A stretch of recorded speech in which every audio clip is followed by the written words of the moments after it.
Is your child a natural-born entertainer? Now is their chance to join the most talented youth dance crew in the Mid-South, the Blue Bunch. The Blue Bunch entertains Grizz Nation with their energetic dance routines and even have the opportunity to collaborate on performances with leading artists in the entertainment industry. Kids ages 7 to 17 are invited to show off their skills and personality for their chance to join the next generation of NBA entertainers. Open auditions are Saturday, June 28th. Visit grizzlies.com/auditions now for more information. Let's face it, there's a lot of trash talk in basketball, but the great teams let their performance do the talking. Like Ford F-150 with Pro Power on board, a class-exclusive industry-first feature that turns your truck into a mobile generator and leaves the competition speechless. Ford F-150, official truck of the Grizzlies. Greatness starts here at your Mid-South Ford dealer. Class is full-size pickups under 8,500 pounds, GVWR.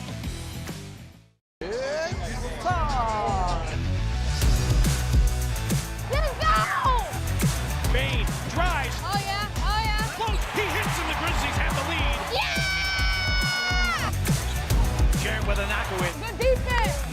Durant attacking, spinning, hanging, and hitting. Let's go.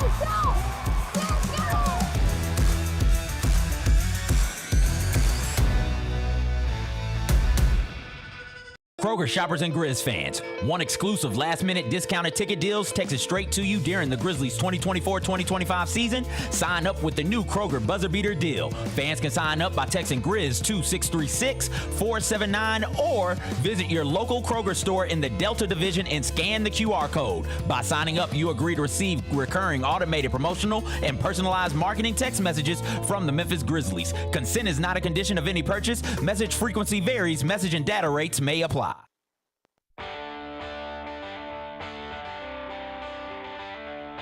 Live from the Built Ford Tough studio at FedEx Forum, it's the Gary Parrish Show, presented by Ortho South, on YouTube at Grind City Media and the official Grind City Media app. Now, here's your host, Gary Parrish.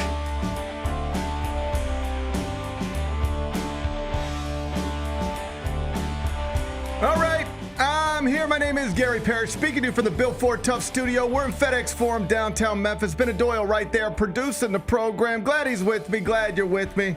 Hope you're getting through the day best you can.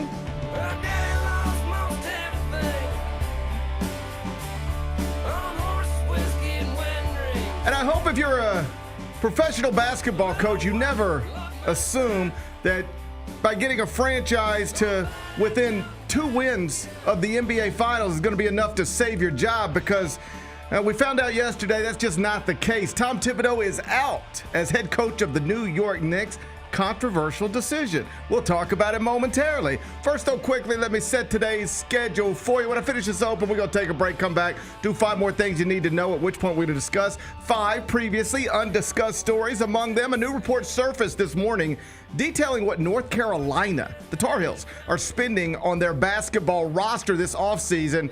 Spoiler alert, it's a lot. I'll give you the number in just a bit. Lance McCullers, you remember him. He's the Astros pitcher who recently hired personal security after receiving death threats online. He got his first win last night since 2022. Oh, nice. Congrats to him. Hopefully his life is no longer at risk. I'll tell you how that happened. We'll do it in just a bit. The Mets and Dodgers went to extra innings again last night. I ain't built for this. West Coast extra inning baseball. This time the NL West Club got the victory, unfortunately. We'll spend a few minutes on that a little later on in the show. Wild video has emerged from a local Walgreens featuring a man sneaking through a cooler to get to an office to rob the store of $5,000. Turns out it pays to be skinny. Okay. Turns out a fat man could not have done this. A skinny man did. We'll show you the video a little later on in the second hour. And Martin Scorsese has acknowledged he doesn't watch movies in public theaters anymore. Oh, damn, Marty. Oh, man. Bennett, you're hitting here every day trying to get people to get back in the theaters. And the guy who is like the king of this, he says, I ain't doing it. Wow. I ain't doing it. I don't care what Bennett says. I ain't doing it. I'll tell you why Marty says he can't do it no more. We'll do that during a segment we call 5 More Things You Need to Know. Then we'll do GP's Carryout, and we'll call it a day. So that's the rundown. We got a lot to get to. But But I did want to start in the NBA because we got a massive headline yesterday, about 2 hours after we finished our show. And the headline was this: the New York Knicks removed Tom Thibodeau as their head coach just 3 days after their season concluded with a trip to the Eastern Conference Finals. Rough business. Tibbs was fired even though he had just led the franchise to its first Eastern Conference Finals in 25 years and to back-to-back 50-win seasons for the first time since my senior year of high school. God. Look at me. Look at me. Look at my face. Look at my head. Do you realize how many years it's been since I was a senior in high school? 3 decades. It's been a minute. Yeah. And in all of those years, nobody had guided the Knicks to back-to-back 50-win seasons until Tibbs did it the past 2 seasons. For that, he got a pink slip. Again, rough business.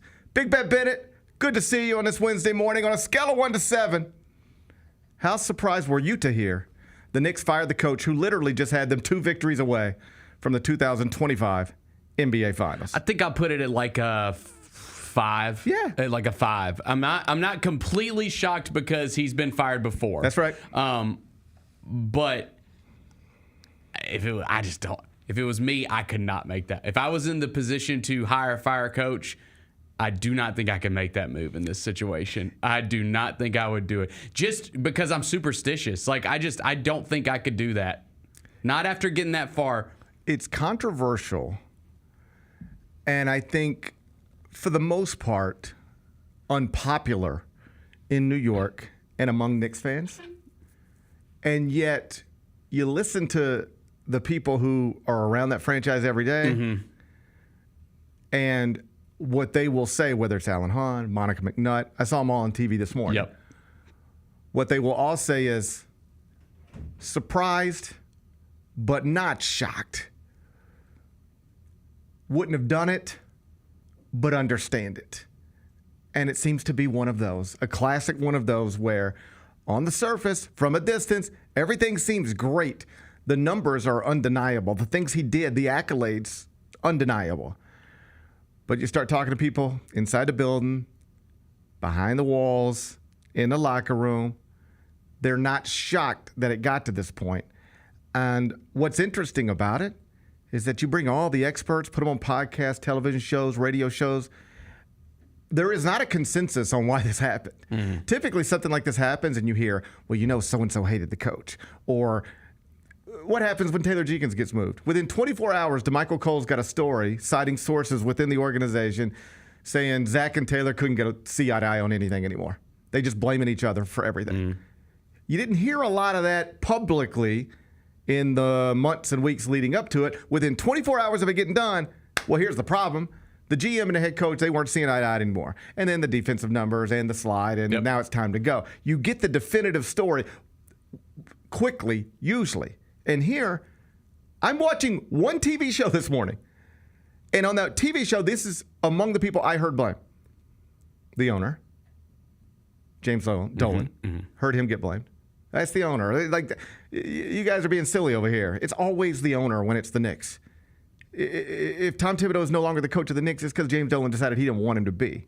Now, we could talk about why that is, but you got to pin this on the owner. That's where this goes. Okay, that makes sense. Well, then they go over here, and it's like, no, it's Leon Rose. Leon Rose and Tibbs, couldn't get along, couldn't see eye to eye. It's the guy running the franchise, not the owner of the franchise. It's Leon Rose who did this. Okay, maybe. And then, no. It's the players. Come on. You heard it through the season. Mikal Bridges publicly said at one point, I need to be playing fewer minutes per game. Okay? Well, Think about that for a second. Yeah. Think about that for a second. Mikal Bridges, and you also notice former Villanova players who aren't on the Knicks but are friends with those guys. Imagine somebody you went to college with, but then they got really famous. Imagine you're Antonio Anderson and you played college basketball with Derrick Rose, but you didn't go on to have the professional career that Derrick Rose had. But you still text with D Rose, and you're still your boy, and you kick it with him every offseason and whatever. Well, you have insight the way he thinks. There were former Villanova players popping off on social media this year man, I think my boys are playing too much. Where do you think that's coming from? All right? So that makes sense to me too, that it could have been player driven. As Alan Hahn said this morning on ESPN, it's possible everybody's right. The owner reached this point, the guy running basketball reached this point, and the players were ready for something different as well. It's possible all of that is true. But here's the thing I believe is most true, and I will forever believe this is most true, particularly when it comes to NBA terminations. Sure, it goes without saying if the owner doesn't want to do it, it doesn't get done in most cases. Mm-hmm. So James Dolan holds some responsibility here. Like, he's the owner. He could just say, I'm not doing it. I'm just not doing it. Right. I've owned this team forever. You guys haven't been here for the past 25 years, but I was here the whole time, and it's been miserable. And I don't care how we got here, but man, this was awesome. And we were within 2 wins of the NBA Finals. So does he play his starters a little too much? Is he too rigid in his decision making? Could he be a little more open-minded about stuff? Sure, but I'm a bottom line guy, and the bottom line's great, and I ain't firing nobody. If James Dolan wanted to say that, he could.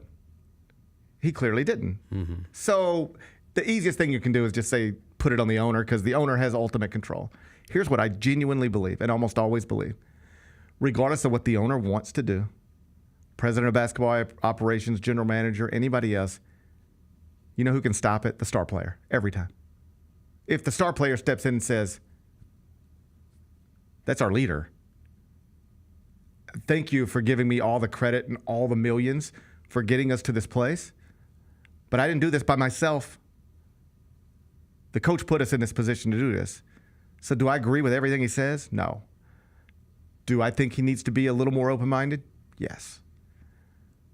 But we cannot remove the guy who put this franchise in this position. You can't do this. This is my coach. If Jalen Brunson wanted to say that, he could. And so I'm not saying Jalen Brunson's fingerprints are all over it, like the knife is going to have his thumbprint on it. But if he wanted to stop it, he could. And the most obvious thing to me is that even though the wins were stacking up and they were advancing in the playoffs, the players have had enough of this style of play, of being run into the ground. And they had made that clear throughout the season. And it probably got to a point to where, regardless of the success that they were having, they had decided they were doing this when the season was over, regardless of when the season ended. It seems like that's where we're at. Yeah, and I think, too, and I agree with all that. I think, too, it's not that big of a coincidence that, he coached Karl Towns twice and he was fired in both situations. I mean, that might have a little something to do with it as well. The main thing is going to be he clearly had people telling him to adjust some stuff. Like, he made the lineup change. Was it after game one? After the... He made the lineup change in the Eastern Conference Finals, and the reporting subsequently said they had been trying to get him to do this earlier, and he was fighting with everybody. And he started playing a couple guys that weren't playing at all. Brian Windhorst, who, again, is one of the most connected NBA reporters in the world and has been for a long time, suggested that those changes ultimately might have been the thing that undid Tibbs, if you can wrap your head around that. Point being, the criticism directed at him, even while they're winning, filling up the Garden, advancing deeper in the playoffs than they've been in a while. All the stars are involved. Even while all that's happening,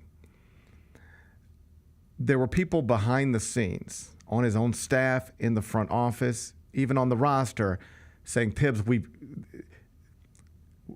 this is good, but it could be better if we did A, B, and C. Take these minutes, lower them a little bit, use our bench a little more, whatever. And he just was resistant to all of it. I'm the head coach, don't talk to me type of stuff.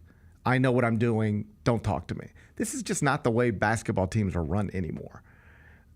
Front offices, it's very easy to walk into a post-game press conference, sit down in front of Taylor Jenkins, and ask him why Jaren Jackson was on the bench until there were 5 minutes left in the fourth quarter or whatever. But in some cases, the truth is going to be those are orders from above. That wasn't a decision that he made in the moment as much as it was a decision that was made in an office in this building 3 months earlier. type of stuff, right? There's a lot of voices that have input in the way a basketball game plays out. And in New York, apparently, Tibbs wouldn't listen to anybody. And that's fine, I guess, in most professions, as long as you're delivering results. But what we have learned about the NBA for a long time now is that simply doing the job well is not always good enough. That's right.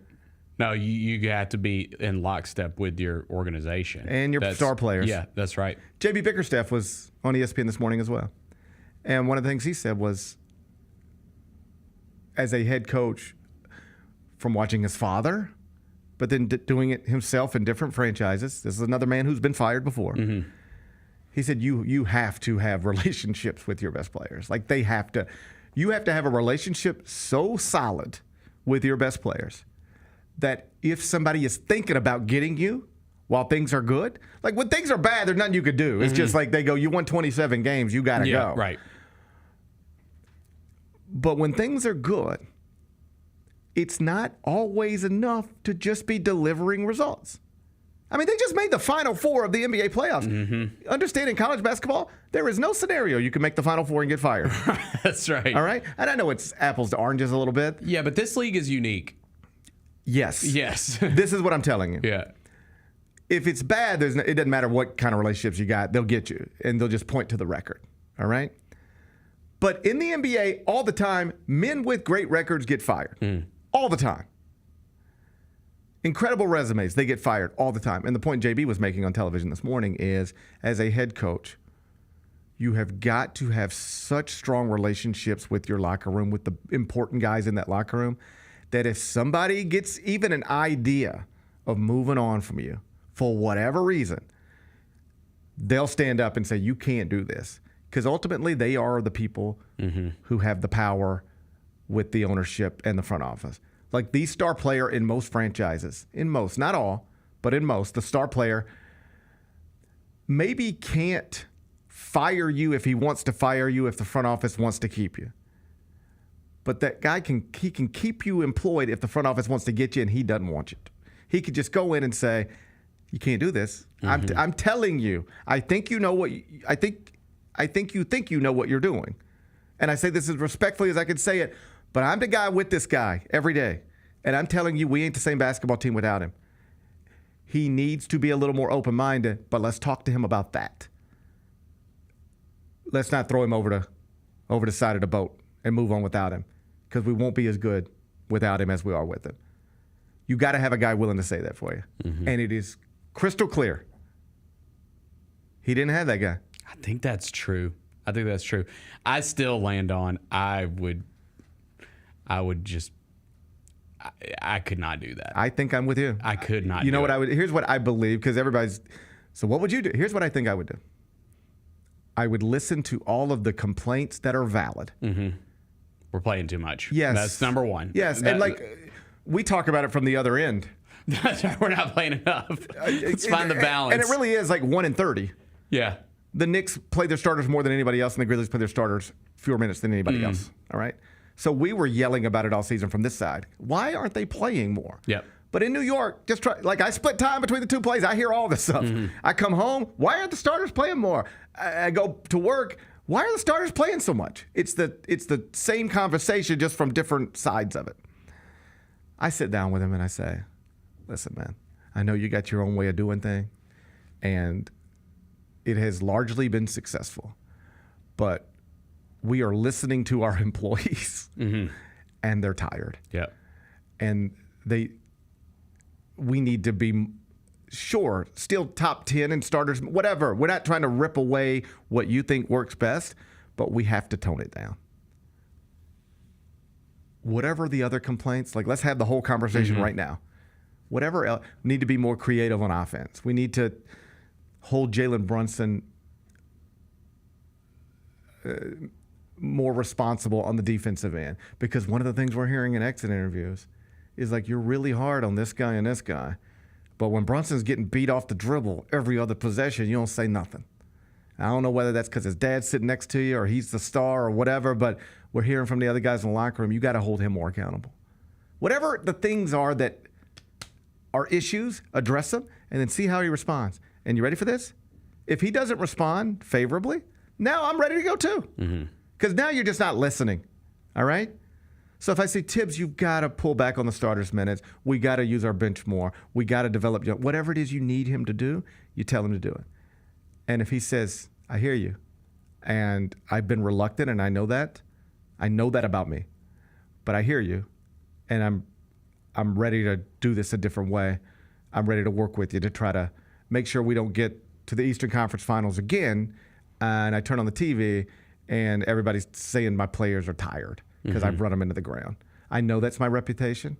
I would argue it's done me well. I would argue it's done us well. We were 2 wins away from the NBA Finals, but I hear you. Let's go. All right, let's go. That was a good conversation. If he went down the other path, I'm the head coach and I'm not going to be told how to run my basketball team. Okay. Well, this ain't your basketball team anymore then. I would have that conversation. How he responds in that conversation determines what I do next.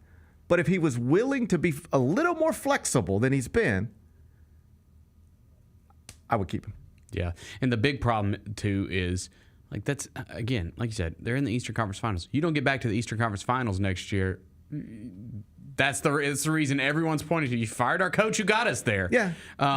It's really risky. Now, again, we both have acknowledged that, like, the East is probably going to be – they got a good chance to get right back there next season just based on how things are playing out in the East. If you're trying to punch it through, like if the Grizzlies were in the Eastern Conference, I would be yelling, go for it now. Yes, go get as many good players in here as you can. Let's go. Right. Whatever your time frame is, push go now in whatever ways you can.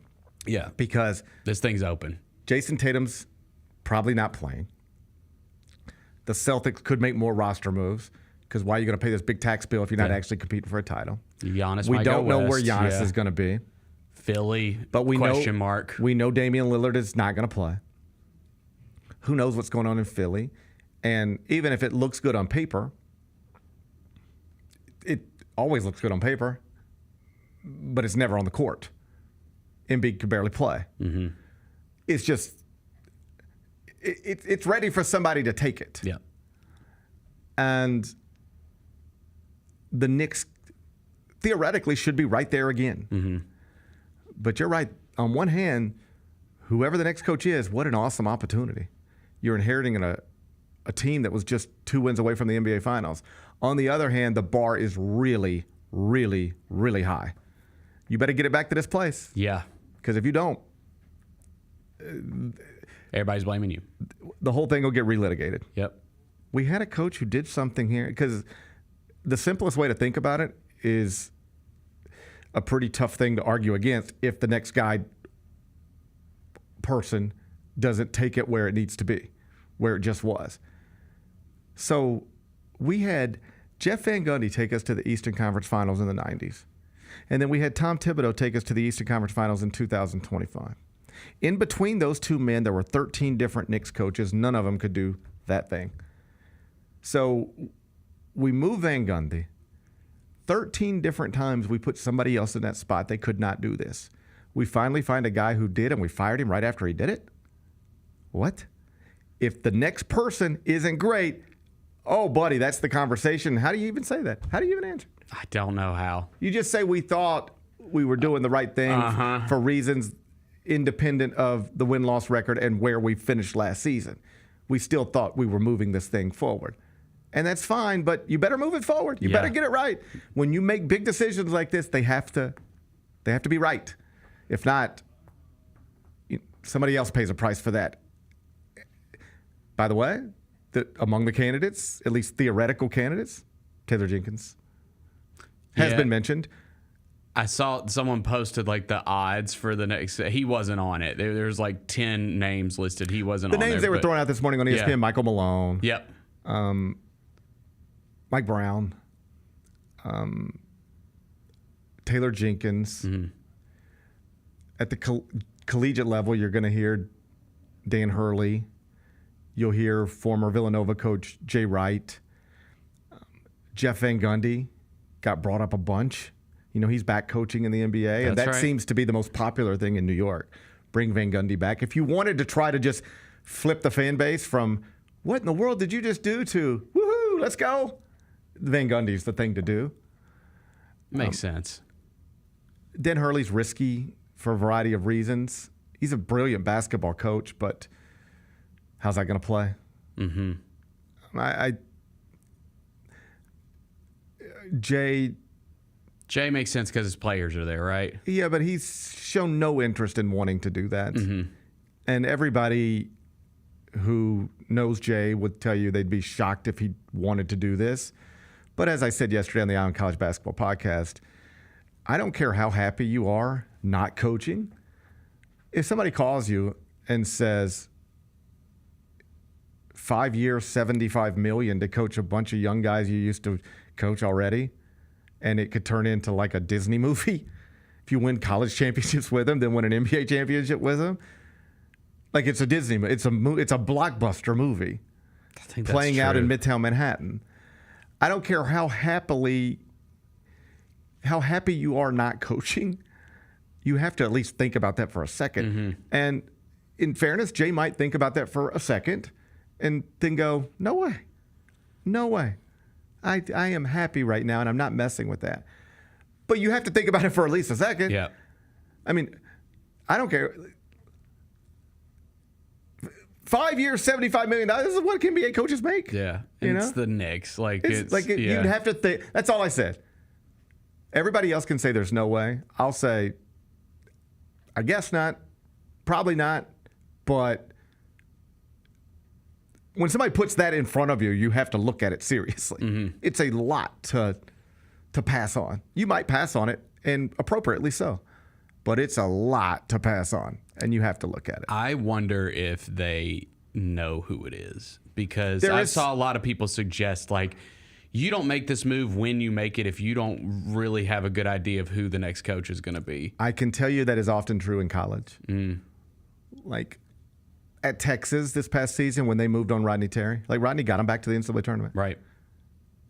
It was well known in basketball circles that it almost regardless of what Rodney Terry did, they were firing him at the end of the season. If he'd have gone on some miraculous NC State-like run like Kevin Keatts did the year before and got to the Final Four, then maybe not. Mm-hmm. But they had just sort of... So when people were asking the question about Rodney Terry, how can you fire him after he just took you to the NCAA tournament? The answer to that question is, well, we decided to fire him a long time ago, and we already know who we're getting. Here's what was pretty well known. Even when Xavier and Texas were getting ready to play each other in the NCAA tournament. Crazy. All right? Because they played each other. Right. That guy is going to get fired when this is over, and that guy is going to replace him. Mm. It's kind of well known. Yeah. It was, I don't want to say it was done, but it was at tip-off of that game, if you'd have texted me and said, GP, what do you think's happening with Rodney Terry? If you'd have, for whatever reason, texted that. I said he'll be fired whenever the season ends, and the guy he's coaching against will replace him. Mm. That's where this was headed. So sometimes in college, when you see like, oh, wow, what are they doing? They already know what they're doing. Yeah. They already know the second part of it. I'm not certain that's true with the Knicks, but I have also heard people suggest as much, and that makes sense to me, that you might have a pretty good idea of what you're going to do next before you do something like this. But either way, just a big headline, massive news in the NBA. Just a reminder, like in most professions, most, not all, but in most professions, you can reasonably assume if you do your job well, you will keep your job. Mm-hmm. Like if the bottom line looks good, like if you're a car salesman and you're out there and you're one of the 4 best salesmen in the country, you can reasonably assume you will keep your job. If you're in radio and you're delivering number 1 shares every quarter for years and years and years and years, you can reasonably assume, regardless of who likes you and who don't, and whether you walk in at 2 minutes before the start of the show and hang out, as long as the numbers are the numbers, you can reasonably assume you're going to keep that job. But in the NBA, just delivering good work does not save you. Yeah. This guy was... That's what we're learning. he overachieved relative to any reasonable expectation and still got when it was time to get got. It's tough business. Yeah, it is. I mean, even like, dude, when the Taylor firing happened earlier this season, like that was pretty wild, and especially nationally, like people were just like, "Whoa, why?" That's another one though. They knew what they were doing. But like, there's been like 3 since then. That's like, whoa, you know what I mean? Yeah. Like it's just kind of like how it is. Yeah. How about this? As surprising as the Taylor Jenkins firing late in the season might have been, at this point, from that day to now, it would be there's at least 2 that are more surprising. Yes. And that's Michael Malone in Denver. That's right. And Tom Thibodeau in New York. It's a tough, like, NBA coach. I guess the great part about it is you could sign a contract and they can move you, and they still got to give you, the $20 million they owe you, the $30 million they owe you, the $50 million they owe you. But if you just most of us walk into our jobs and go, as long as I do a good job, I'll keep my job. I know that's not true across the board, particularly in this climate where people are getting laid off all the time. I don't mean to be insensitive, but theoretically, you can wake up every day and say, if I do a good job and deliver the results that are good results, I'll keep this job. And in the NBA, when it comes to coaches, that's just not true. There's a lot more that goes into it than just doing a good job. I mean, we are here with a franchise that had a coach go to the Western Conference Finals, and, he wasn't long for the job. Yep. Winning and losing, advancing in the playoffs, that's not always enough to allow you to keep your job. And I'm certain Tom Thibodeau knew that before yesterday, given he's been around this league for a while. But if he had forgotten it, he was reminded. We come back. Report this morning detailing how much North Carolina is spending on its basketball roster this offseason. It's a lot of money. I'll tell you how much. We'll do that next. Gary Parrish Show presented by Ortho South. Sonic Radio. Welcome back to Sonic RNDIO. That spells radio with me, the CIO. This just in, the new Sonic $1.99 menu lets you build a crave-worthy meal for just $1.99 an item. Whether that's a creamy shake, crispy tots, or a quarter-pound double cheeseburger. This just out. Ostriches. They're mean, not very cute, and in my opinion, way too big for a bird. Don't miss the Sonic Fun 99 menu. 5 items, always $1.99. Live free, eat Sonic. Tax not included. See menu for details. Are you ready? Creed. By overwhelming demand, the Summer of '99 tour returns. July 27th, FedEx Forum. With very special guest, Daughtry. And Mammoth. Tickets on sale now at livenation.com. Don't miss Creed with Daughtry and Mammoth. The Summer of '99 tour. The First Ladies of FedEx Forum, the Grizz Girls, are known across the NBA for setting the standard for professional dance and entertainment, and they are looking for dancers to join their team for the 2025-2026 season. With the chance to gain professional dance experience and connect with the Memphis community, auditioning for the Grizz Girls is an opportunity you do not want to miss. Come show up at Open Call Auditions Saturday, July 26th at the Memphis Sports and Events Center. Visit grizzlies.com/auditions now for more information. 1, 2, 3.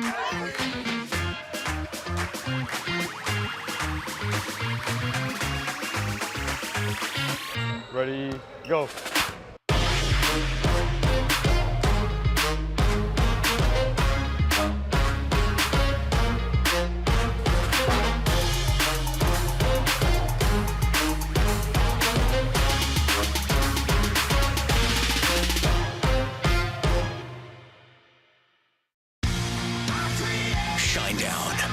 Dance Kid Dance Tour.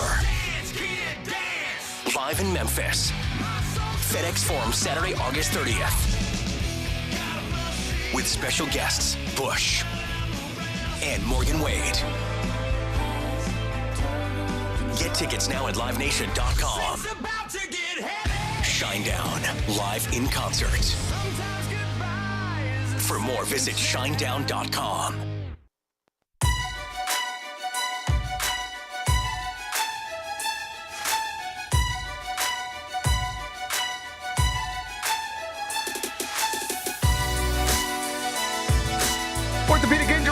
unpredictable, unforeseen, and unscheduled, and Ortho South understands this better than anyone. Since your injuries don't make appointments, you don't need to either. That's because Ortho South welcomes walk-ins during the weekdays, in the evenings, and even on Saturdays. So next time an unforeseen injury makes an unscheduled appearance in your life, like it recently did for me, visit orthosouth.org to find your nearest urgent care location. Just walk in, and Ortho South will take care of everything, especially you. Learn more at orthosouth.org. That's orthosouth at orthosouth.org. Now I got 5 more things you need to know. Number 1. A report this morning detailing how much North Carolina is spending on its men's basketball program, the roster specifically, this offseason. You want to take a guess? Have you seen the number? The number's big. I'm going to say, I have not seen it. I will say, okay, it's obviously in the millions. Let's say, okay, because I know it's not Duke, but what did Cooper Flagg got like 13 million. Yeah, but that was a Fanatics deal. Okay. That was independent of Duke. Okay, of his Duke NIL. Okay, I'll say $30 million. No.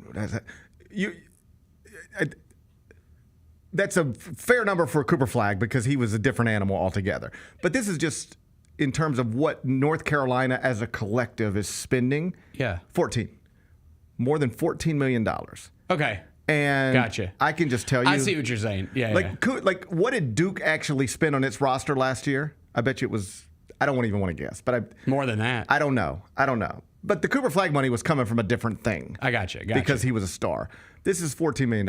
Here's what I'll tell you to provide some context. Pretty big, though. As recently as a few years ago, if you were an SEC school spending $3 million on your roster, that was pretty good. Mm-hmm.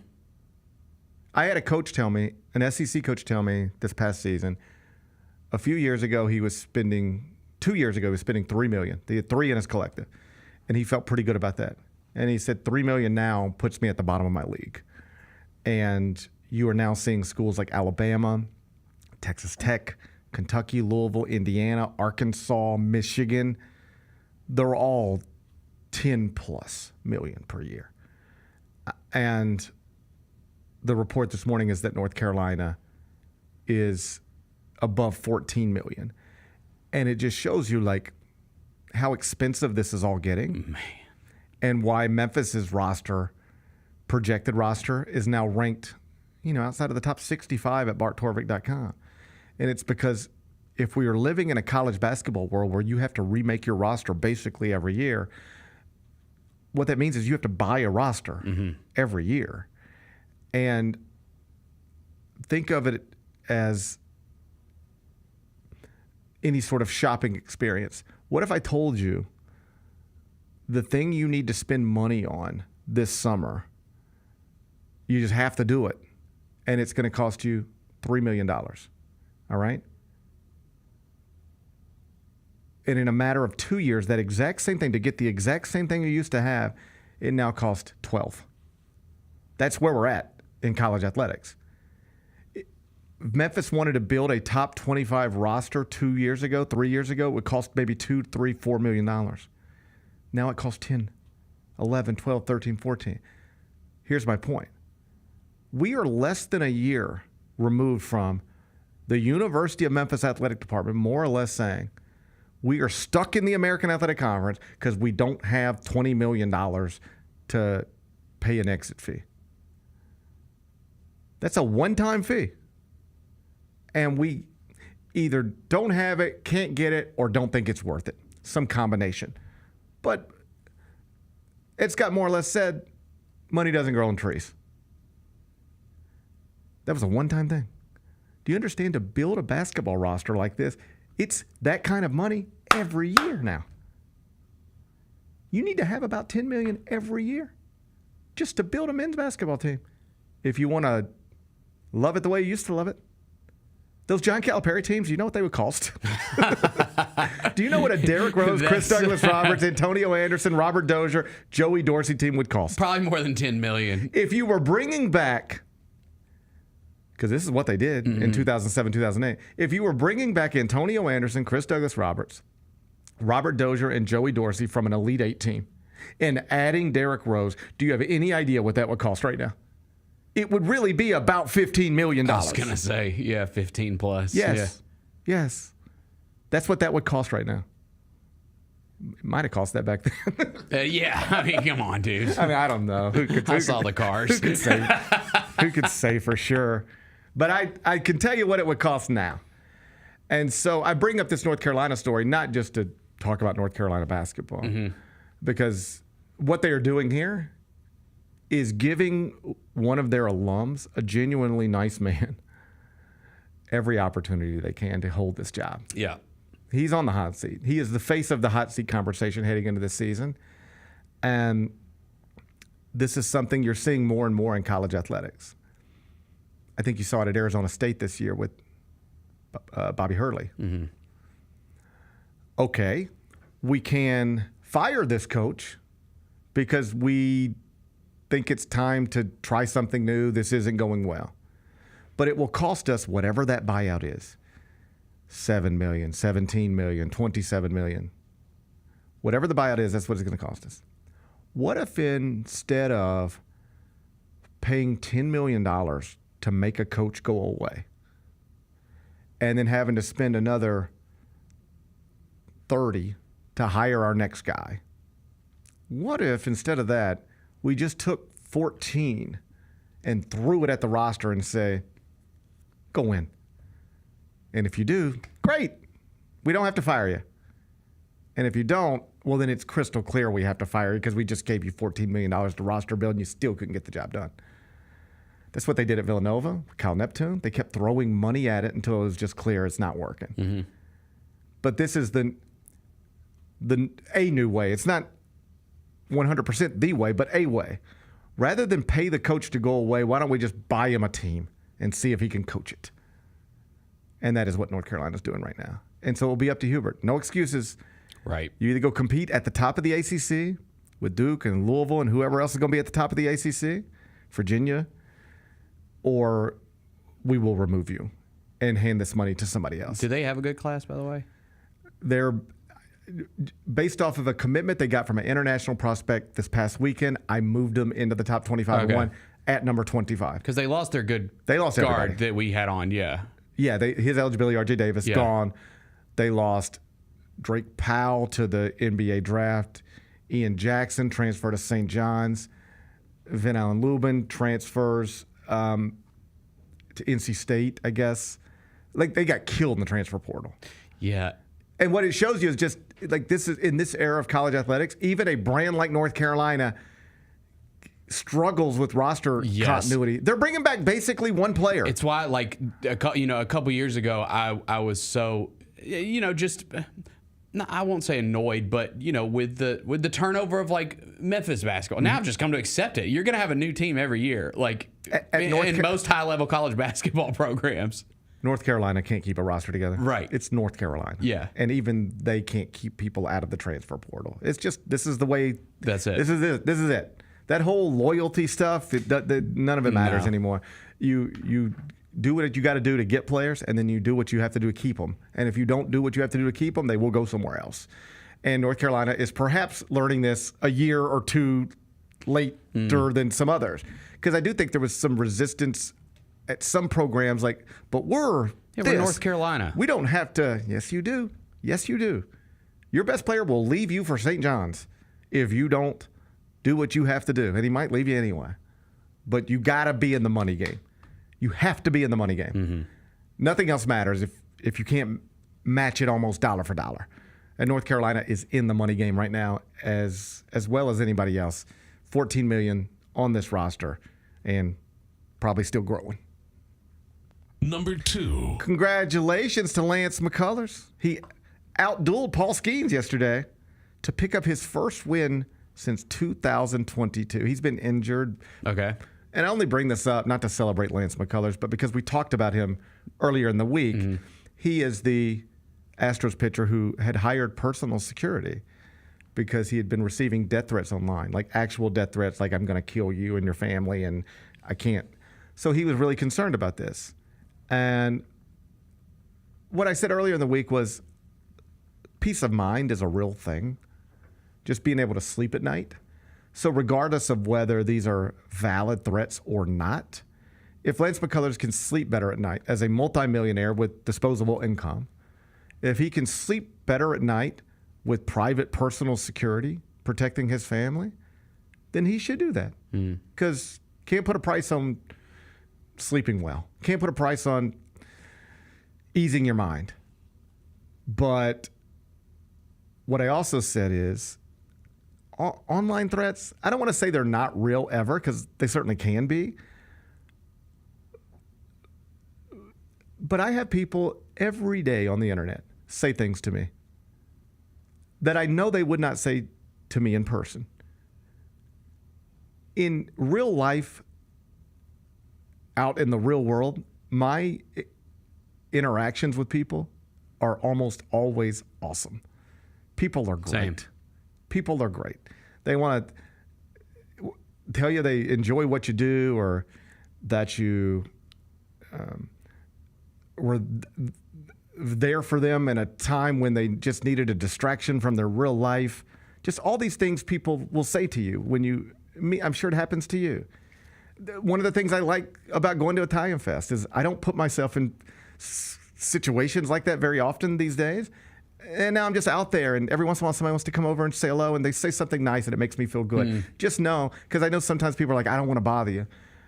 You're not really bothering me. Oh, hell no. Bother me. Yeah. You're making me feel, what's up. You're making me feel good. You know, you're making me smile. And I love those interactions.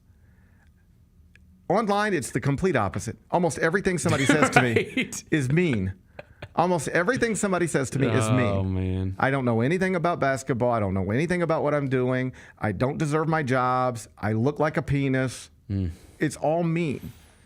So I don't want to say online threats aren't real, but I don't even blink when somebody says something mean to me on Twitter. I'll see it, but it doesn't move me in any way, because it's just like, that's not... I feel sorry for that person that they're this mad about a college basketball ranking in June. How sad must their life be that they're they're even thinking about my rankings in June to this sort of degree? I feel sorry for that person. It doesn't move me in any way. So what I told you earlier in the week about Lance McCullers is like, if it makes him feel better to have personal security, sure. But if you're going to be a professional athlete in this day and age, the online stuff's coming with it. It ain't never going away. Yeah. You are always going to get death threats. I promise you. You're a starting quarterback. You throw 3 interceptions. Some dude just lost $250 because of it. You're going to get death threats online. So what I said was, if it helps him sleep at night, great. But if the standard for hiring personal security is I got a death threat online, there ain't a professional athlete in a sport we care about who isn't going to meet that standard. So update to the story. You know, like the authorities got involved. Yeah. They started looking for where this death threat came from. Who is this person? Because, like, is it somebody who lives... Did they find him? Yeah. You know where? Where? Overseas. Oh, wow. It's a gambler. Yeah. Overseas.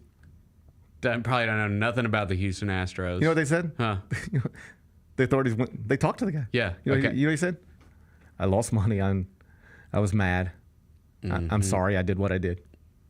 It's not real. Be careful. He was that never. Stuff lives forever. He was never going to kill Lance McCullers. That's what I'm trying to tell you. Sure. He just pop it off on social media. But this is the world we live in.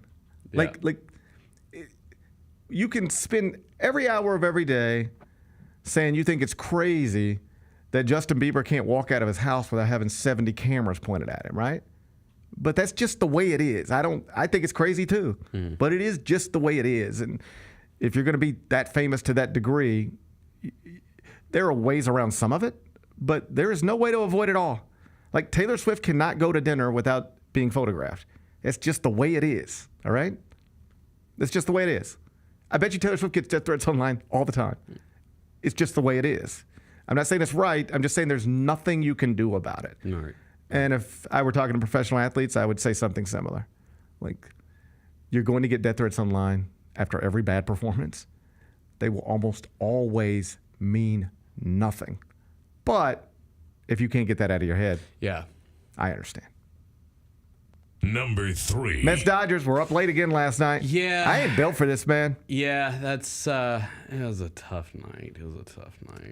Dodgers win 6-5 in 10 innings. I can't stay up for the end of these. I just fall asleep in the middle of these baseball games every night now.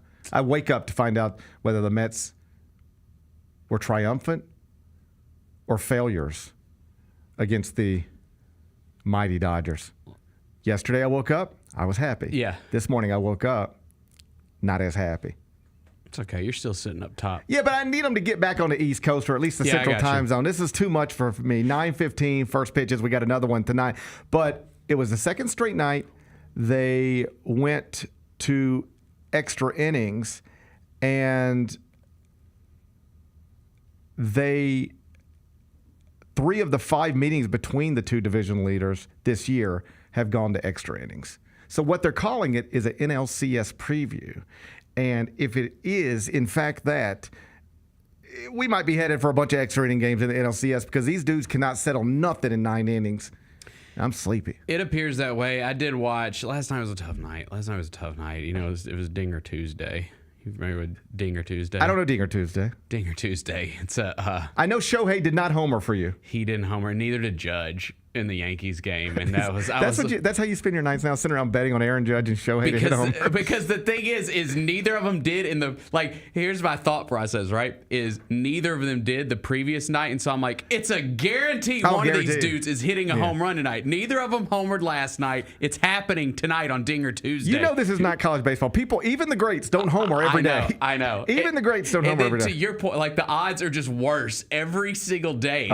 Dude, it's insane. The odds for a Judge or a Ohtani home run, they're plus 160. If you were taking that number that you're getting from the betting markets on Shohei homers or Aaron Judge homers, and then got somebody who's better at math than me to tell you if that's the number, how many homers should this person hit in a season? It would be 90. I know. Okay? It's really true. It would literally be at least every other game. Yeah. So you're not you're not making good bets. Well, we're going to right the ship tonight. Bennett says he's writing the ship tonight. We're going to right the ship tonight. I hope not. Hey, dude, I will say, because you were just talking about the Astros and obviously then this game, it's setting up for a fun second half of the season because you look at the standings in MLB, it's all relevant teams at the top. Dodgers, Cubs, Mets, Astros, the Detroit Tigers are fun, the Yankees. It's all the big teams. I love it. Yeah, it's kind of fun. It's been a fun season so far. Yeah, it has been fun. The stars have been stars. I just can't stay up past midnight. You know, I got to get to sleep at some point. I get it. I fall asleep in the middle of every game. But tonight I'm gonna give it another try. You know what? Tonight I'm gonna give it another try. I will join you. Yeah, all right. It's time to recoup some losses. Text me in the bottom of the night, see if I'm still awake. I will. I got you. All right. Number 4. All right. People are wild. People are wild, man. What's going on? Oh, it's WREG.com again. Oh, my God. Man. What are they doing? I tell you, here's one thing I know about WREG.com. You ever do anything crazy, they're going to make a headline out of it. All right? You don't want to do anything crazy in the greater Memphis area because WREG.com will create a headline out of it. Yeah. There's a robber on the loose. Okay. We haven't caught him yet.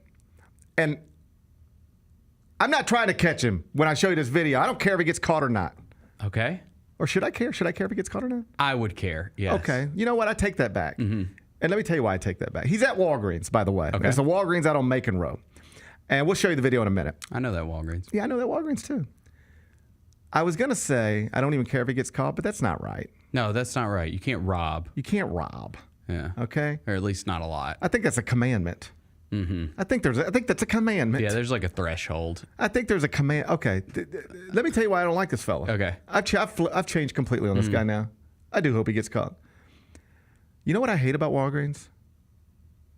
And it's worse in New York than it is here, but it's everything's locked up. Everything is locked up. I can't go get some Mach 3s. Yeah, it's like that. What is that? What? You can't get what? Mach 3s. What's Mach 3? I can tell you don't know. Oh, is it? I can tell you don't know. Sounds like an enhancer. Mach 3. You think I'm buying vibrators at Walgreens? What do you think I'm doing? No, it sounds like one of those pills you get at like the gas station. You think I'm getting erectile dysfunction pills at Walgreens? What's a Mach 3? It's Bennett. a M-A-C-H. How do you spell Mach? M-A-C-H, Bennett.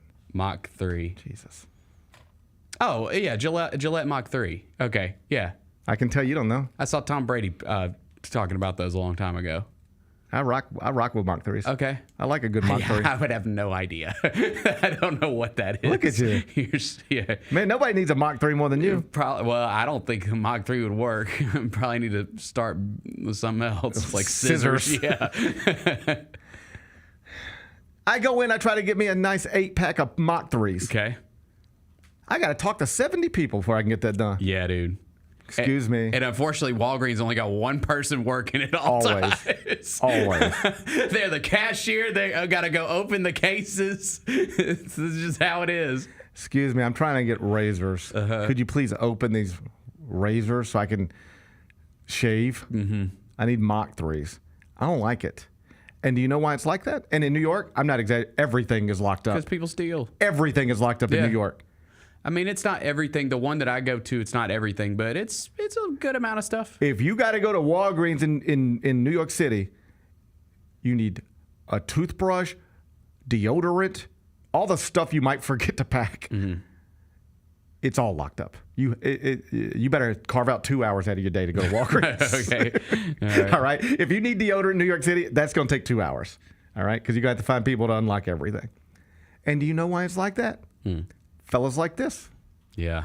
Fellas like this. Yeah. Stealing Walgreens blind. Who pays the price?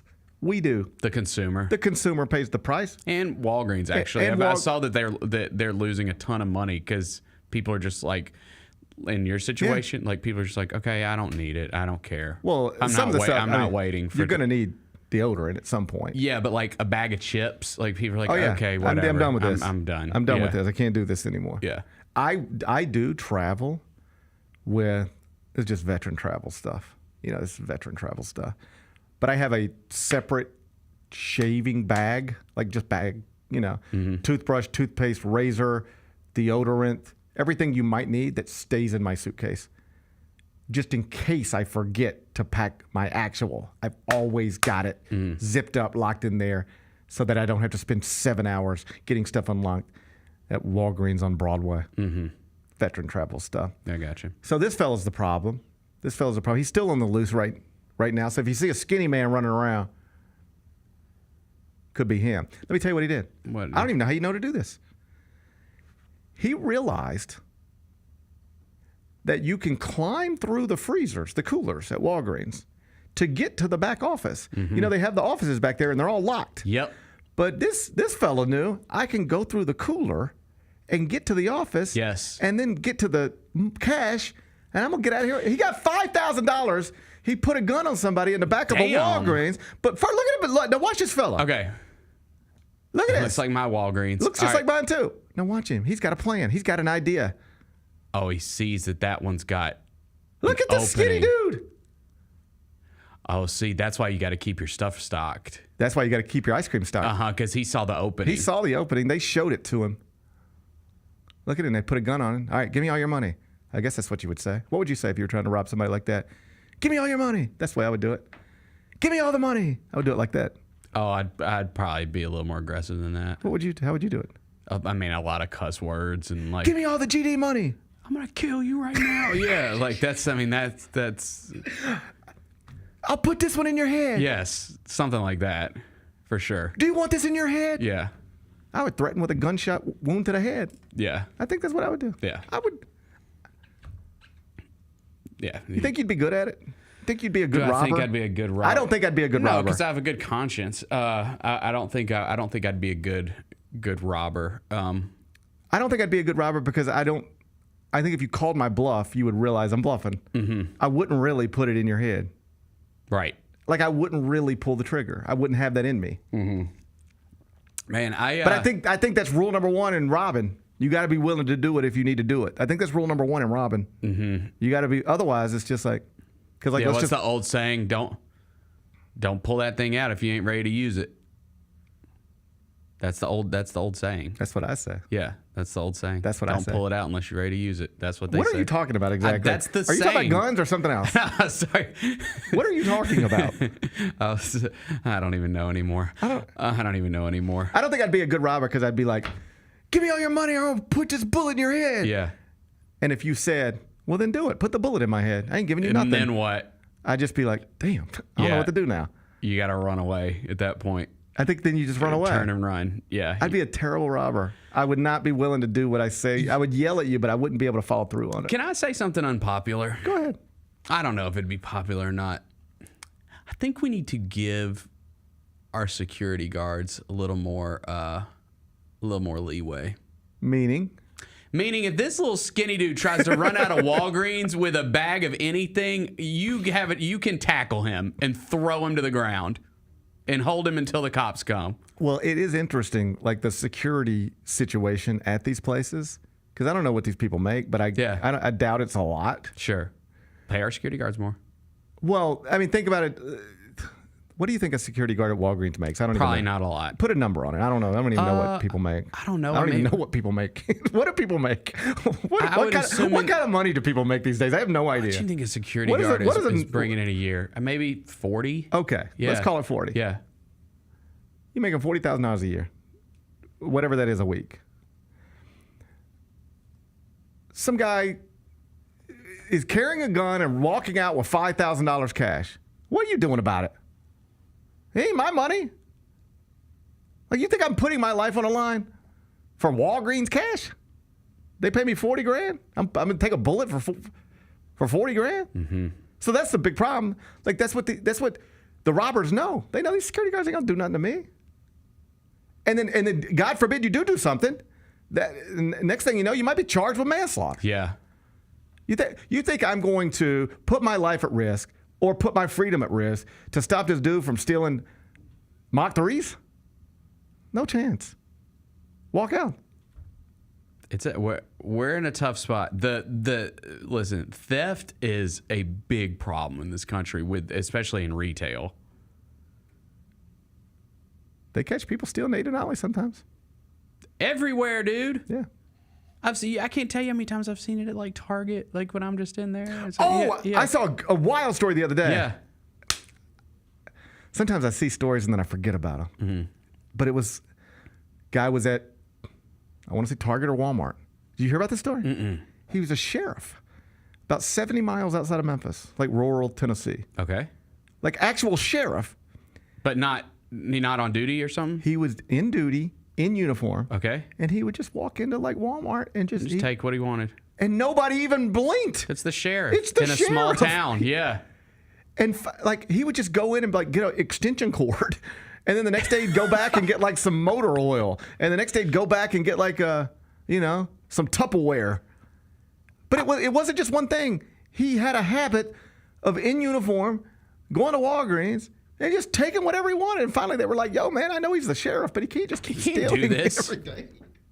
I've heard, I don't know if this is true or not, but I've heard because, now it's funny how quick things change. Like, we changed to self-checkout and it just became the norm. Like you self-checkout everything at the store. And now a lot of these stores are going back to having an actual human check you out because I hate self-checkout. Because people just steal in self-checkout. Like it's easy. I get frustrated at self-checkout. It never goes smoothly. Yeah, but like what I've heard. Please place item in the bag. It is in the bag. Please place item in the bag. I already put it in the bag. Or it doesn't fit in the bag. Why are you talking to me like this? So what I've heard is, and this could be not true, but I've heard it. Sure. Yeah. Doesn't matter if it's true. Is that like, you could be going through self-checkout and maybe someone's got like like a bag of chips or something like that. And they just like, don't scan the bag of chips and throw it in there. Nothing happens. You just walk out. You took a bag of chips, right? Well, there's cameras and apparently like they keep a record and because they know who you are, right? If you're using your credit card. And so if I guess if you reach a certain threshold, it becomes a felony, like $600 or something like that. And so if you like eventually, this sounds like a scare and tactic. So if you eventually, I think this is a scare tactic. It does sound like a scare tactic. I question it, but I've heard a lot of people say it. This feels like a scare tactic. This feels like it's a lie to scare you into not stealing. This feels like the type of thing Target wants you sharing. That's right. This is the type of thing Target wants you sharing. I'm in bed with Target. You're in bed with Target. I am in bed with Target. I love Target. You know that. I spent 4 hours at Target the other day. Yeah, dude. I told you how awesome that sounded, Nobody should ever be at Target for 4 hours. That sounds like not enough time. Man, when you tell me we're going to Target, I never think that means we're going to go to Target and look at everything they have. Mm-hmm. I just didn't even think that was what we were doing. I thought we were going to Target. You gotta see what's new. I mean, they're always changing things up, you know? I mean, walked down every aisle. Yeah. Looked at everything in the whole store. Everything. Sounds fun. Picked it up, touched it. That sounds fun to me. Do you know that at one point in our trip to Target, in our family trip to Target, do you realize at one point I actually left Target? I just said, I can't be here anymore. I got to go do something. I'll come back. I literally left Target and came back just because I had to break it up, man. Yeah, I feel you. I had to break it up. I couldn't be there that long. You sound like you're working for Target. This sounds like exactly what Target wants from you. Mm-hmm. They want you to be out there and be like, spread this. So that next time everybody's at self-checkout at Target, they're like, well, they're thinking about, I better scan these golf balls because they're watching me right now and they're probably just waiting to hit me with a felony. That's what Bennett told me. I don't know if it's true or not. I can't confirm or deny. I don't know. Whose side are you on here? The consumer. Doesn't sound like it. You're using scare tactics. You're using big Target scare tactics. No. Yes, you are. No. You're using big Target scare tactics. We got to catch this guy. Yeah, we got to catch this guy. You can't be doing this stuff. I'm impressed at his resourcefulness. Clearly a creative guy. Mm-hmm. I'm impressed with the thing. He knew what he was doing. I'm impressed by that. Incredible execution. I admire his slim build. I admire his slim build. He has worked at a place like that before, 100%. or knows someone that worked at a place like that before. Because I think with a lot of those, the aisles that just have a bunch of coolers down the aisle, like most of them, you can open it from the back and just because I guess you can stock stuff quicker. Yeah, he knew what he was doing. Yeah, he knew exactly. He knew there was a little door back there, and then when he saw that there was no merchandise like on the shelves to block his way to get through, he knew. Yeah, I walk down that aisle every day. Mm-hmm. I never knew what was behind those cooler doors. I never knew. Mm-hmm. I never knew what was back there. Now we know. Now we know. I might try it next. Mm-hmm. Now we know. Watch out. Let me get 5 more pounds off this body. Let me get it's 5. A tight squeeze, dude. Let me drop 5 more pounds. I'll be able to fit in a Walgreens cooler. Yeah. Maybe that's what I should try to strive for. Well, Mr. Parrish, what's your target weight? I'm trying to get through a Walgreens cooler. All right. He knew what he was doing. Yeah. I applaud him for his slim build. I applaud him for taking care of himself.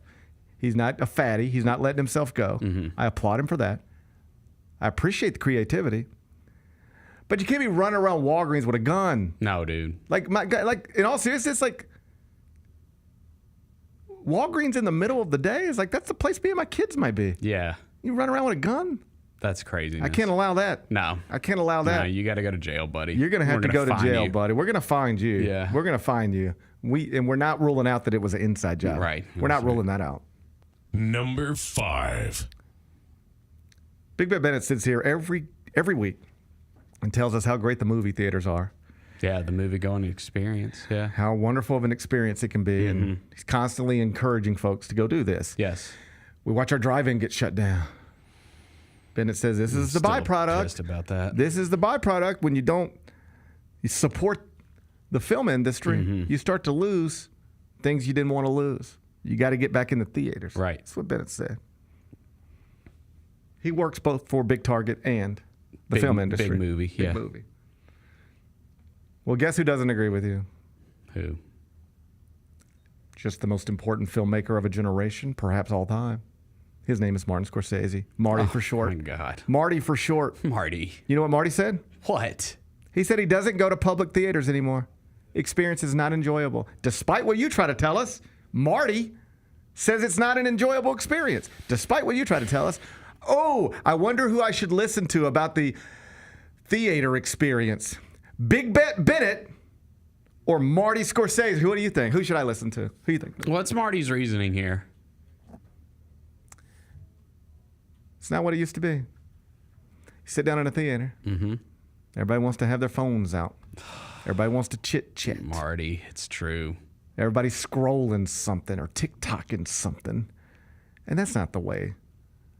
That's not the way young Marty grew up going to the theater. It's not the way young Bennett grew up going to the theater either. But here we are, and one of the greatest filmmakers of all time, you know what he says? I'm done with it. I'd rather watch it home. I'd rather watch it home. I mean, that's easy for you to say, Marty. You probably got a home movie theater. I'm confident he does. Yeah, some of us don't have that. My TV's like 40 inches, dude. No, I mean, listen, he's exactly right. Like, it sucks. That'd be like me saying, I'm never going to a community pool again because they suck and community pools suck. Well, you got a pool in your backyard. You got a pool in your right? backyard. The thing is, man, is like I feel like when this gets brought up, like I don't even think it's old man yelling at the clouds. Like you should not play on your phone at the movies. Shouldn't play on your phone at the movies. I mean, my God, how bad do you need it? I'm as addicted to my phone as anybody. But come on, like it's the movies. Why are you on your phone? Because we are raising a generation of humans for the first time ever who have never not had a device in their hand at all times. Like this holding this in my hand and doing this all day long did not happen until mid-20s, late 20s. Yeah, I think 2000s, like, yeah. And then when I was 7, I couldn't do this. When I was 15, I couldn't do this. When I was 23, I couldn't do this. All right? But my kids have never not had something in their hands. I saw Steve Jobs, I guess his widow, came out and said that smartphones were a mistake. That's the creator of the smartphone. She came out and said it was a mistake. I'm not willing to go that far. I am willing to say, and I've said this before, we will find out that it's bad, real bad. Yeah. And you ever see those old, like, there's one that pops up on wherever things pop up every once in a while. And it's like a newscast from like 1984. And it's like a real news story as they are implementing seatbelt laws. And it's just people saying, I don't know why they think they could make me wear my seatbelt. Dude, isn't that crazy? Like I literally rode around as a kid without a seatbelt all the time. We never think of it these days. We went to Florida riding in the back of a truck. Yes, man. Like the bed. Yes. We had like a camper thing on top of it. And the seatbelts were like buried under the car seat. I'm telling you, my parents put like a cushion thing in the back of a truck with a camper on front of it and throw some pillows in the back. And we just lay in the back. Yes. We just lay in the back all the way to Florida. Buckled into nothing. Craziness. And nobody even blinked. That is unimaginable today. I know. All right. And like the newscast would be like, I don't know why I can't just get off. This is all like real newscasts. It'd be like the Joe Birch is like, and people want to know, is this really okay? And then they go to the guy and he's like, I don't know why I can't get off work, open up a Coors Light on the way home. I don't know why they say you can't. Like, I worked hard all day. I can't drink a beer on my way home. Damn right. All right. So you realize, like, there was a moment in time where people genuinely thought it was kind of crazy that you couldn't drink and drive and that you had to wear seatbelts. All right? Now, all these years later, it's like, yo, man, come on. All right? Put on your damn seatbelt. What like, this is now your car will yell at you. You have to put on a seatbelt, yeah. We will get to a point where, you know how if you saw a man smoking in a car with a baby, you'd be like, what the But that was normal once upon a time. But if you saw that today, you'd be like, what are you doing, man? Or if you saw a kid in a 3-year-old sitting in a front seat unbuckled, you'd be like, what are you doing? But there was a time where like nobody even blinked at this stuff. Right now, you will see a 6-year-old holding an iPad all day, and you won't even blink. You might walk into your own house, and kids will be on iPads for hours at a time, and you won't even blink. all right? Alexas, any of this stuff. What you're going to find out is that this is all terrible, and we will reach a point as people where that's frowned upon.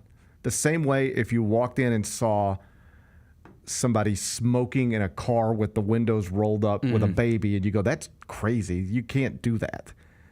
You'll see somebody with a little kid holding an iPad, and you go, I can't believe they let their kid win on an iPad. Yeah. We're not there yet because my kids are on iPads like right now, I'm certain. Yeah. But my grandkids, if I have them someday, we will know by then, you can't put an iPhone in front of them.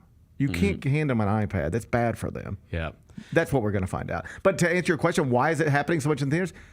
Because addiction. People hold these all day, every day. Yeah, and I think there's nothing wrong with one of the reasons I love going to the movies is because again, I'm addicted to my phone too, like everybody else. It forces me not to be. Yeah. Like for 2 hours, I'm like, I have to put it away. And look, dude, if you get like a text message or a phone call, I think it's okay to pull your phone out and look down at it and just make sure you're not missing anything. I think that's fine. It's the people that sit there like this in the movies. Like I'm like, come on, like what are we doing? Why are you even here to watch movies? movies? Why are you here? Why are you even here? Why'd you come here? Why did you even come here? Yeah. I will tell you, I both get frustrated, but then enjoy it when this thing happens to me. Because we basically live where we have access to the internet 24 hours a day, wherever we're at. Mm-hmm. Every once in a while, you'll get on a flight, and it's supposed to have Wi-Fi, but it's down. Mm-hmm. And my initial reaction is, I got a lot to do. Mm-hmm. I needed this Wi-Fi. Now I'm 2 hours, 20 minutes in the air, and I have no access to the internet. Frustrated at first, and you know what I find? This is nice. Yeah. This is nice. It's forcing me to just... It's forcing me to just watch this show. Yeah. Read this something. Look out the window. Go to sleep. Yeah, right. That's the other thing I've noticed about myself. I don't look out the window on a plane. I look out the window more, man. Because I'm just looking at my phone the whole time, or iPad or computer. Mm-hmm. I sometimes don't even open the window. I've told you this story. Woman was sitting beside me one time. I always sit on the window. Yeah. Woman was sitting beside me, and she sort of nudged me as we were landing somewhere. Gatekeeping the window. Yeah, and she was like, hey, "Do you mind? Could we open the window? I just kind of want to, like, it's beautiful." Mm-hmm. And I was like, "Of course, you know." And I was like, I have gotten so locked into my devices and so just used to being in the air that I don't even appreciate the beauty of I'm in the clouds. Yeah, man. I don't even appreciate that anymore. Sad, huh? That's kind of sad. I appreciate it.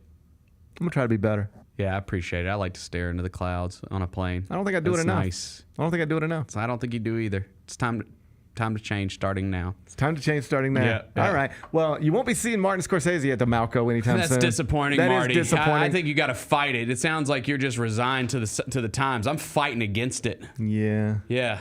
This is... Yeah. I respect his decision. I guess I respect it, too. I respect his decision. He's a legend. He's a legend. Let's respect his decision. I respect it, legend. All right. We'll be back with GP's Carry-On.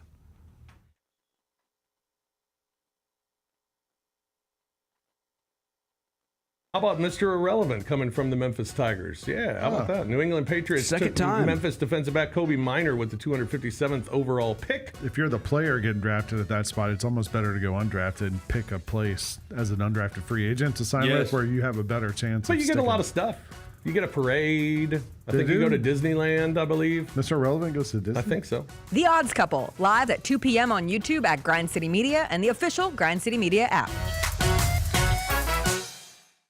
Have you always dreamed of entertaining on the biggest stage in Memphis? The Claw Crew is looking for members to join their team for the 2025-2026 season. Claw Crew members are hardworking, high-energy entertainers who assist Grizzlies home games by hyping up the crowd and much more. Not only do they support the Grizzlies on home games, but also promote in Memphis and across the Mid-South. Open auditions are Saturday, August 9th at FedEx Forum. Visit grizzlies.com/auditions for more information and to register today.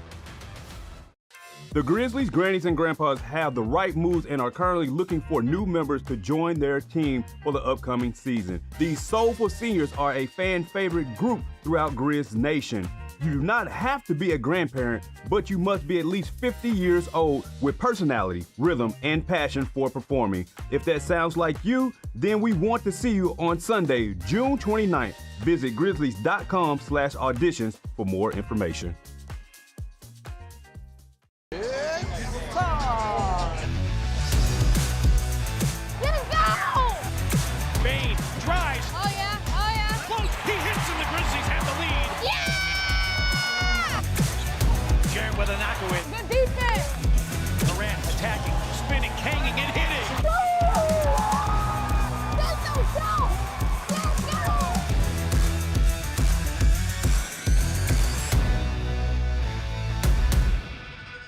Kroger shoppers and Grizz fans. One exclusive last-minute discounted ticket deals texted straight to you during the Grizzlies 2024-2025 season. Sign up with the new Kroger buzzer beater deal. Fans can sign up by texting Grizz to 636-479 or visit your local Kroger store in the Delta Division and scan the QR code. By signing up, you agree to receive recurring automated promotional and personalized marketing text messages from the Memphis Grizzlies. Consent is not a condition of any purchase. Message frequency varies. Message and data rates may apply.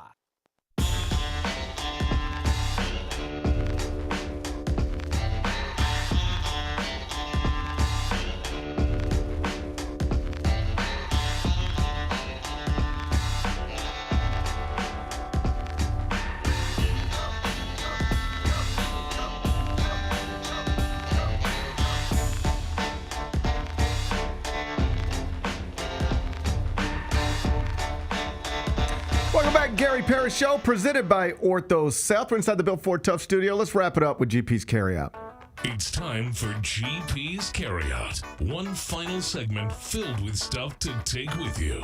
It's not everything you need to know, but it's most of it. What did we learn today? A whole bunch of stuff, but let me hit you with some breaking news from the morning. NBA Commissioner Adam Silver has confirmed that the All-Star Game, the 2025-26 season, will be Team USA versus the world. It's us against the world. You ready to take on the world? Sure. You not scared of the world? I'd be a little nervous. The world's got some decent players. I'd be a little nervous in that spot. The world has some decent. The world is caught up. The world has some decent players. I mean, 2 of your last 5 MVPs are Team World, so. Well, 7 straight. Yeah, it's 7 straight. That's right. International 7 straight. players. Yeah. So that I don't like our chances. I don't think. We might have picked a fight we don't need to be in. Maybe so. This might not go well for us Americans. I don't know how we stack up against the world these days. But it's I know a way. What? Ja Morant. Got to get him back in that game. That's how we stack up. Or we make Wemby an American. No, we can't do that. Yes, we can. We can't do that. Why can't we? We can't do Sounds that. like that's something you could do he with doesn't want that. He doesn't want that. Seems like you could do it with an He's executive already got order. to live in Texas, for God's sakes. He doesn't want to do that. I haven't been following the news as closely as maybe I should. Mm-hmm. But one of the things I think you can just do executive orders for whatever you want to do. That's right. So why can't we get an executive order to just honorary American? Honorary Americans. We get Jokic, Giannis, and Wemby. Then we dominate the world. I will be interested to see. Just don't be so close-minded. This is what got Tibbs fired. That's true. That's true. You're not open-minded enough. It'll be interesting to see how the selection process works for this whole thing too.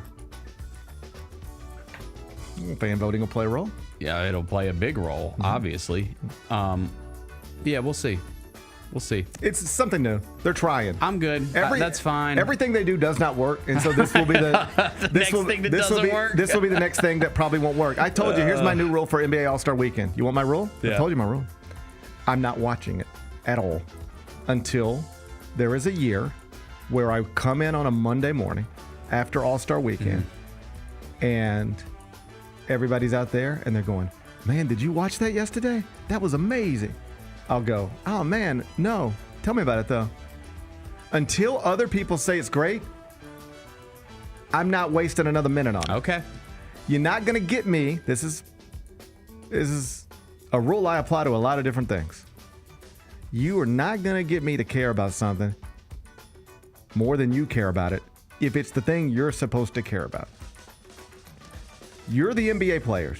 This is your weekend. And you guys have told me for years you don't care about it.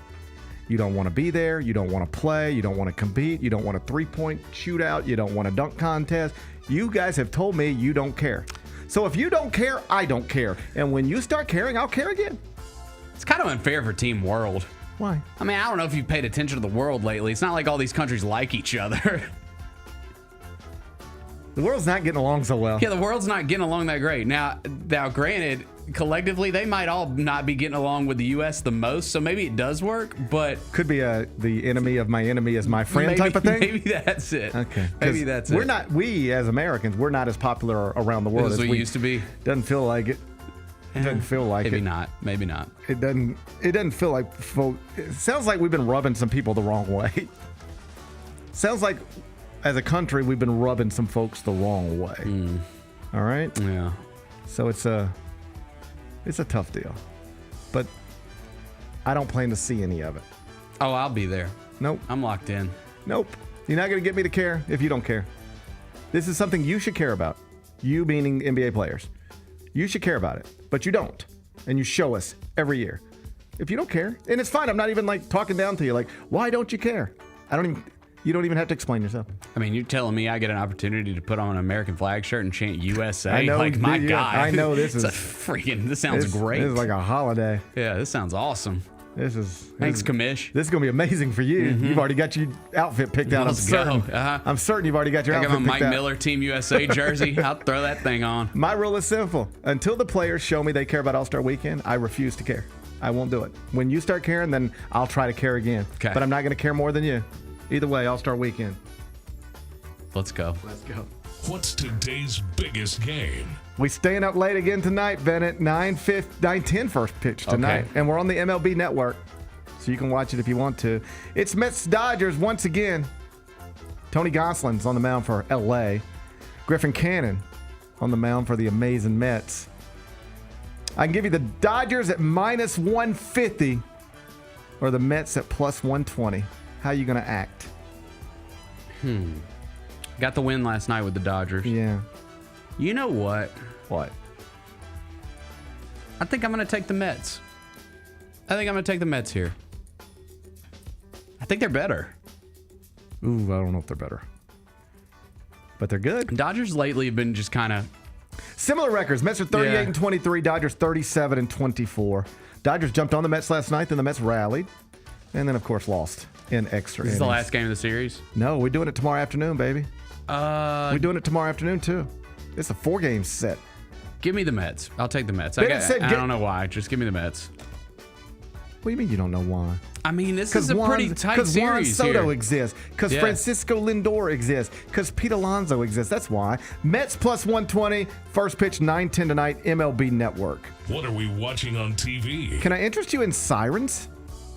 Sirens. You're not the first person I've heard mention this. It's number 1 on Netflix right now. Okay. Among new shows. Number 1. 2025 limited series. I love a limited series. I really like a limited series. Limited commitment. I'm in. I like a limited series. Here's the description. Okay. This limited series is about two sisters caught in the bizarre world of the ultra-rich, is wholly addictive and endlessly entertaining. What did I just say? I don't know what's going on. Did that make sense, what I just said? No, that was a run-on sentence. That didn't make... This limited series about two sisters caught in the bizarre world of the ultra-rich is wholly addictive and endlessly entertaining. Okay. Who are the sisters? Julianne Moore. Oh, I love her. And Megan Fahey? Do you know Megan Fahey? I think I know her, but Sounds familiar. I need to confirm. That sounds familiar. I need to confirm. Megan Fahey. Feels like I know this woman from somewhere. How do you spell it? With a M. Oh, here we go. You just spell it with an M. She was in The White Lotus. That's how I know her. Oh, yeah, dude. She's great, you know too. Megan. Yes. You know Megan. And you know Julianne Moore. Boogie Nights. I like both of them quite a bit. Fun fact about Julianne Moore. Bet you don't know this. She had a son. And you know what her son did? What? Played college basketball at Davidson.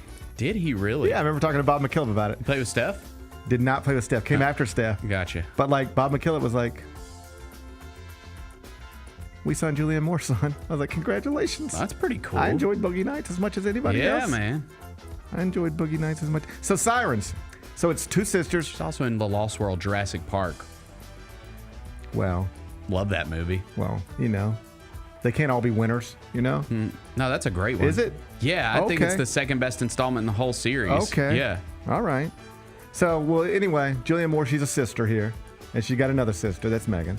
And they're caught up in this bizarre world of the ultra-rich. So it's just rich sisters doing rich stuff, rich sister stuff. It says it's wildly entertaining. I think I'm in.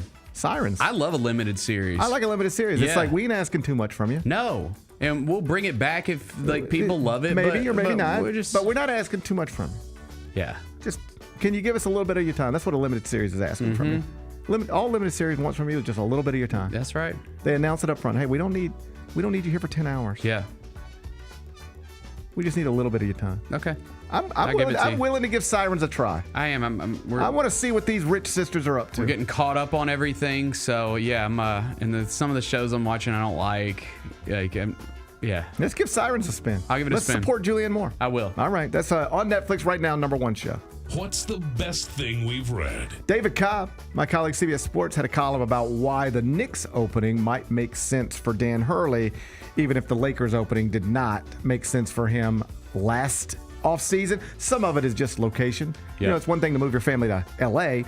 It's another thing to move your family to New York, particularly when you're already in stores. So it would make more sense on a surface level than the Lakers' job would. The question becomes, would the Knicks even be interested in Dan Hurley? Because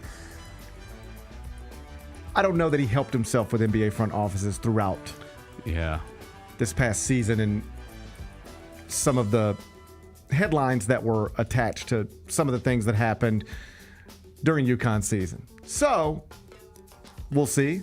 But David Cobb made a compelling argument for why this might be sensible for Dan Hurley if he were given the opportunity. If you haven't read that yet, you can find it at cbssports.com. What's on tap for tomorrow? Well, tomorrow's Thursday, Game 1 NBA Finals.